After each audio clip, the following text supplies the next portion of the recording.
10 साल पहले हुए इस जघन्य हत्याकांड ने पूरे देश को झकझोर कर रख दिया था।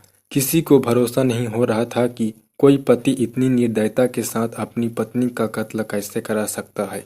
शादी के बाद महज 20 महीने के अंदर आखिर उसके मन में पत्नी के लिए इतनी नफरत कैसे आई कि वो कातिलों से ये कहा कि जब वो उसकी पत्नी का कत्ल करेंगे तो उसकी चीख सुनना चाहता है।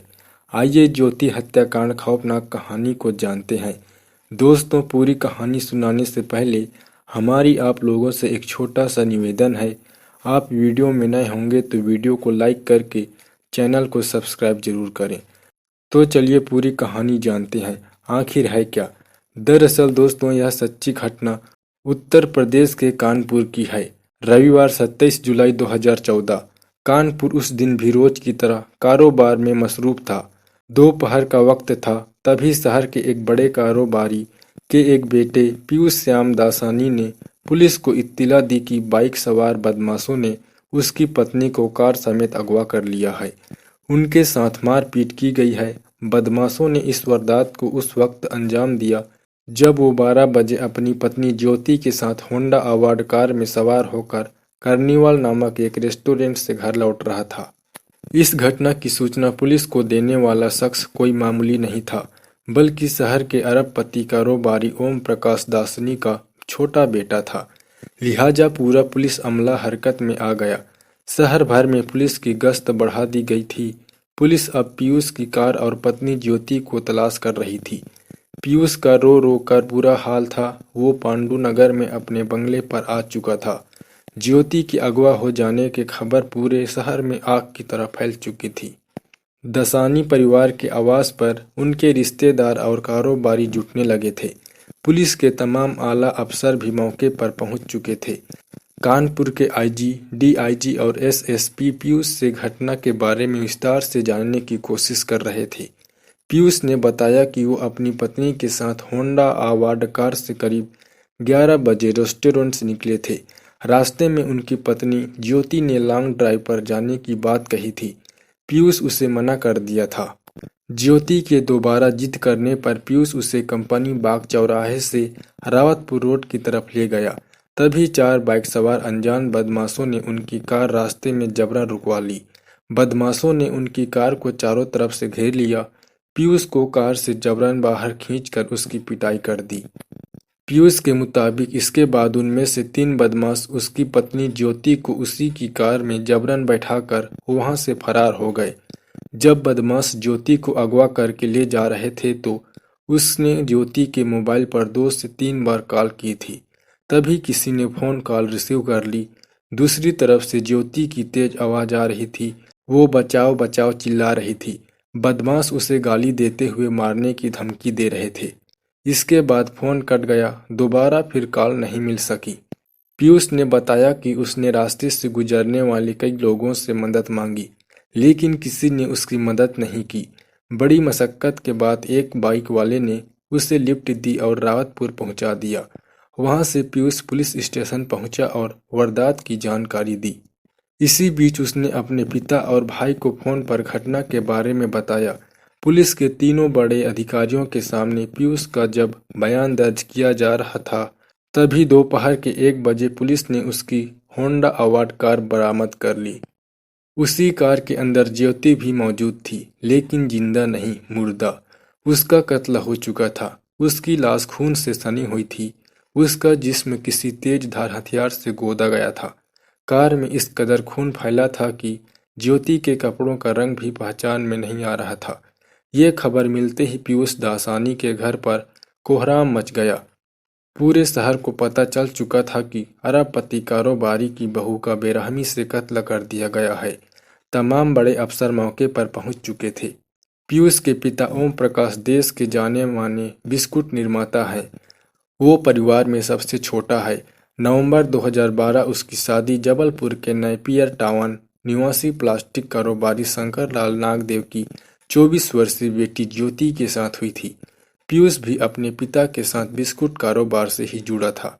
उसकी पत्नी ज्योति गृहिणी थी। ज्योति की लाश बरामद होने के बाद पुलिस ने फॉरेंसिक टीम को भी मौके पर बुला लिया था। आसपास के इलाके में आरोपियों के सुराग तलाश किए जा रहे थे।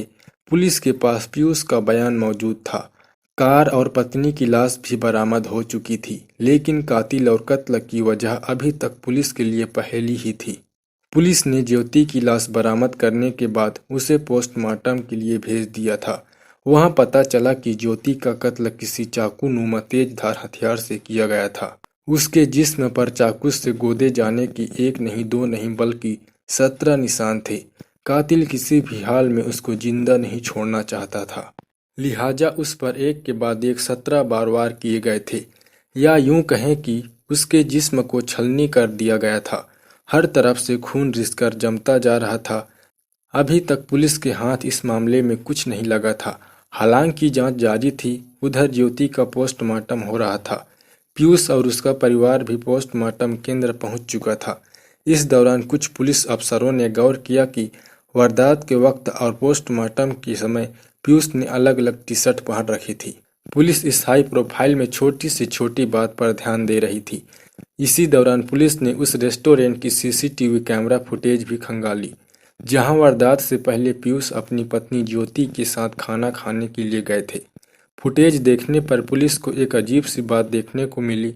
पुलिस ने पाया कि पीयूष और ज्योति वहां खाना तो साथ बैठकर खा रहे थे, लेकिन दोनों के बीच बिल्कुल भी बातचीत नहीं हो रही थी। इस दौरान पीयूष लगातार किसी से फोन पर बातें कर रहा था। असल में इस हाई प्रोफाइल मर्डर केस की जांच पर खुद आईजी जोन आशुतोष पांडे नजर रख रहे थे। उनके निर्देशन में कई टीमें इस मामले की जांच में जुटी थी। तकनीकी सर्विलांस का इस्तेमाल भी किया जा रहा था। पुलिस ज्योति और पीयूष से जुड़े हर पहलू पर नजर रख रही थी। यही वजह थी कि वारदात के कुछ घंटे बाद ही पोस्टमार्टम के वक्त पीयूष की बदली हुई टी शर्ट पर पुलिस वालों का ध्यान गया था। इसके बाद रेस्टोरेंट की सीसीटीवी फुटेज को खंगाला गया। कानपुर के तत्कालीन आईजी आशुतोष पांडे के मुताबिक पुलिस के पास पीयूष पर शक करने की कई वजहें थीं। पहली, पीयूष ने डिनर के वक्त कोई और टी शर्ट पहन रखी थी, जबकि पत्नी के पोस्टमार्टम के वक्त वो दूसरी टी शर्ट पहनकर आया था। दूसरी वजह ये कि बकौल पीयूष ज्योति को अगवा करते वक्त बदमाशों ने उनके साथ मारपीट की थी, लेकिन उसके शरीर पर चोट के कोई निशान नहीं पाए गए थे। तीसरा, अपहरण की सूचना देने में पीयूष ने 1 घंटा क्यों लगाया था। उसके पास मोबाइल फोन भी था और मौका ए वारदात के करीब ही महज 500 मीटर दूर एक पुलिस चौकी भी मौजूद थी। चौथी वजह यह कि पीयूष के बयान में एकरूपता नहीं थी। ज्योति की कत्ल की सूचना उसके घर वालों को भी दे दी गई थी। इसके बाद जबलपुर के प्लास्टिक कारोबारी शंकर लाल नागदेव अपनी पत्नी और बेटे के साथ कानपुर में मौजूद अपनी बेटी की ससुराल में पहुंच चुके थे। वहां बेटी की लाश देखकर उनका कलेजा फट गया। वे दहाड़े मारकर रो रहे थे। ज्योति की मां कंचन वहीं बेहोश होकर गिर पड़ी थी। इस वारदात को 3 दिन बीत चुके थे। पुलिस ज्योति और पीयूष के मोबाइल की सीडीआर भी हासिल कर चुकी थी। पीयूष की कॉल डिटेल में पुलिस को एक नंबर मिला जिस पर वो घंटों बातें किया करता था। पुलिस ने उस नंबर की छानबीन की तो पता चला वो नंबर किसी मनीषा मखीजा नाम की लड़की का था। पुलिस ने यह भी पाया कि वारदात के दिन पीयूष और उस लड़की ने कॉल्स के अलावा एक दूसरे को 150 मैसेज किए थे। पीयूष की पिछले कई दिनों में सैकड़ों बार उससे बातचीत हुई थी। व्हाट्सएप और मैसेजिंग के जरिए भी दोनों के बीच बातचीत होती थी।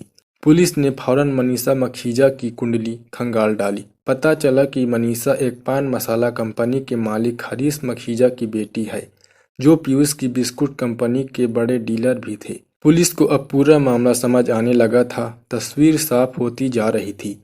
पुलिस शक सही साबित होता जा रहा था। पुलिस के हाथ केस का एक सिरा आ चुका था। 31 जुलाई 2014 ज्योति के कत्ल की वारदात को 4 दिन बीत चुके थे। पुलिस के पास अहम सुराग भी मौजूद थे। लिहाजा पुलिस ने बिना देर किए अरबपति कारोबारी के बेटे पीयूष को गिरफ्तार कर लिया। उससे पूछताछ शुरू की गई। वो पुलिस के सामने तमाम झूठ बोलता रहा। फिर पुलिस ने मनीषा को पूछताछ के लिए बुलाया। आमने सामने बैठाकर पूछताछ की गई तो उनकी सारी चालबाजी धरी रह गई। वो पुलिस के सवालों के सामने टूट गया। उसने अपना गुनाह कबूल कर लिया। पीयूष ने खुद पुलिस के सामने कबूल किया। उसने ही अपनी पत्नी की हत्या की साजिश रची थी। इसमें उसका ड्राइवर अवधेश और नौकर रेणु भी शामिल थे। उन दोनों को इस मर्डर के लिए सुपारी दी गई थी। असल में पीयूष और मनीषा के बीच एक्स्ट्रा मैरिटल अफेयर था। पीयूष उससे शादी करना चाहता था, इसी वजह से वो ज्योति को रास्ते से हटाना चाहता था। वारदात के दिन पीयूष ने ज्योति को लॉन्ग ड्राइव के लिए ड्राइवर की व्यवस्था हो जाने की बात कही थी। ज्योति जब तैयार हो गई तो उसने ड्राइवर अवधेश को बुलाया। उसके साथ रेनू कान्हाजिया भी कार में सवार हो गई थी। अवधेश कार चला रहा था, रेनू उसके बगल में बैठी थी, जबकि पीयूष और ज्योति पिछली सीट पर बैठे थे। इसी दौरान CS आजाद विश्वविद्यालय और रावतपुर के बीच अवधेश ने कार रोकी। अचानक ज्योति पर तेज धार हथियार से एक बाद एक 17 बार वार कर डाले। फिर पीयूष, अवधेश और रेनू कार को वहीं छोड़कर निकल गए। इससे पहले सारे सबूत मिटा दिए थे। इस केस से जुड़ी पुलिस की जांच रिपोर्ट में बताया गया था कि ज्योति को पीयूष के एक्स्ट्रा मैरिटल अफेयर के बारे में शक होने लगा था। उसने इस बारे में अपने सास ससुर से भी शिकायत की थी। ज्योति ने उन्हें बताया था कि पीयूष रात में 1 बजे से 4 बजे के बीच कहीं चला जाता है और सुबह लौटता है। इस मामले की जांच पड़ताल के दौरान पुलिस के हाथ ज्योति की एक डायरी भी लगी थी। ज्योति और पीयूष दासानी का रिश्ता शादी के पहले दिन से ही ठीक नहीं था। डायरी में ज्योति ने लिखा था कि वो दुनिया की निगाह में पीयूष की पत्नी है। किसे कहे और कैसे कहे कि वो पत्नी नहीं, पत्नी जैसी है। पीयूष ने उसे कभी पत्नी का दर्जा नहीं दिया था, लेकिन वो परिवार की बदनामी के डर से ये बात किसी को नहीं बताती थी। हमेशा पत्नी की भूमिका निभाती रही। ज्योति ने डायरी में पीयूष पर उसे मानसिक रूप प्रताड़ित कर आरोप भी लगाया था। 22 नवंबर 2020 इस मामले का खुलासा होने के बाद सभी आरोपियों को गिरफ्तार कर जेल भेज दिया गया। बताया जाता है कि पीयूष की शादी ज्योति के साथ होने से गर्लफ्रेंड मनीषा काफी गुस्सा हो गई थी, लेकिन कुछ दिन बीत जाने के बाद दोनों के बीच फिर से अफेयर शुरू हो गया। इसी दौरान एक दिन ज्योति ने पति पीयूष के फोन पर मनीषा की कॉल अटेंड कर ली, जिसके बाद मनीषा ने पीयूष को कहा कि ज्योति को वह बर्दाश्त नहीं कर सकती। इसीलिए दोनों ने मिलकर ज्योति को मारने का प्लान बनाया, लेकिन अब सबूतों के अभाव में हाई कोर्ट ने मनीषा को आरोप मुक्त कर दिया है।